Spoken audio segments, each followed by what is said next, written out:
एक रात अपने घर पर टीचर साक्षी अपने स्टूडेंट्स के एग्जाम पेपर चेक कर रही थी। तभी उसके पति संजय उसके बगल में आकर बैठ गया। संजय अपने मोबाइल में मस्त था, गेम खेल रहा था। अचानक साक्षी की आंखों से आंसू बहने लगे। वो जोर जोर से रोने लगी। जब संजय को रोने की आवाज आई तो उसने मोबाइल से बिना आंख हटाए पूछा कि क्या हुआ साक्षी, रो क्यों रही हो? मुझसे नाराज हो क्या?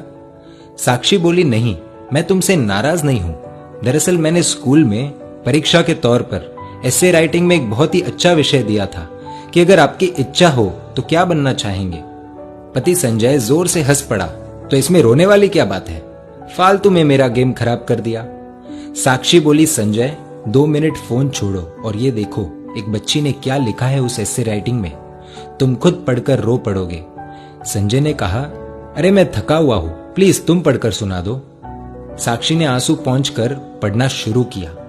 डियर टीचर, मेरा ये एसे राइटिंग मेरे पापा को ना दिखाना, वरना मुझे बहुत डांट पड़ेगी। मैं जब भी घर जाती हूँ तो मेरे मम्मी पापा मोबाइल में बिजी रहते हैं। मेरी तरफ देखने का भी बहुत कम टाइम मिलता है उन्हें। मोबाइल का इतना ध्यान रखते हैं वो, इतनी केयर करते हैं मोबाइल की। वो मुझसे ज्यादा तो उनके फोन से प्यार करते हैं। मेरे पापा और मम्मी शाम को थक जाते हैं, लेकिन उसके बाद मेरे साथ वक्त नहीं बिताते, अपने मोबाइल के साथ वक्त बिताते हैं। उनके पास उनके मोबाइल के लिए बहुत समय है, लेकिन मेरे लिए बिल्कुल भी समय नहीं है। मैं 3 बार बुलाती हूँ तो मेरी आवाज उन्हें सुनाई नहीं देती, और मोबाइल की हल्की सी रिंगटोन भी बज जाए तो अपना काम छोड़कर मोबाइल देखते हैं। मेरी इच्छा होती है कि मेरे मम्मी पापा मुझे अपने हाथों से खाना खिलाएं, लेकिन खाना खाते वक्त भी उनके एक हाथ में मोबाइल ही रहता है। मैंने तो सुना था सुबह उठकर एक माँ अपने बच्चों को उठाती है, देखभाल करती है, लेकिन मेरी मम्मी सुबह उठते ही मोबाइल देखती है, मुझे कभी नहीं उठाती। मेरे पापा अपने मोबाइल में पूरे दिन फालतू वीडियोस देखते हैं, हर समय गेम खेलते रहते हैं, लेकिन अगर मैं उनके पास मेरा कोई काम लेकर जाऊं तो कहते हैं बेटा आई एम बिजी। इतना ही नहीं, अब मेरी मम्मी ने खुद के वीडियोस बनाने शुरू कर दिए हैं, इसीलिए कई बार रात में देर से सोती है तो सुबह देर से उठती है। और सुबह जब मेरा टिफिन तैयार नहीं रहता तो मुझे पैसे देकर कहती है कैंटीन में खा लेना। मेरे टिफिन से भी ज्यादा जरूरी मम्मी को उनका स्मार्टफोन है।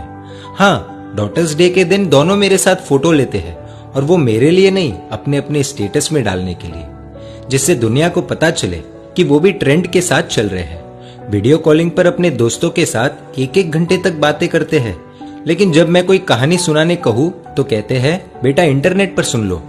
वो दोनों ही मेरी आदतें बिगाड़ रहे हैं। फिर कल अगर मैं गलत रास्ते पर चली गई तो पूरी दुनिया मुझे गलत बताएगी।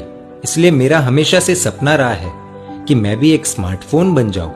पूरे दिन अपने पापा के हाथों में रहूंगी, रात को सोते समय भी उनके आंखों के सामने रहूंगी, सोने के बाद भी उनका हाथ मुझ पर ही रहेगा।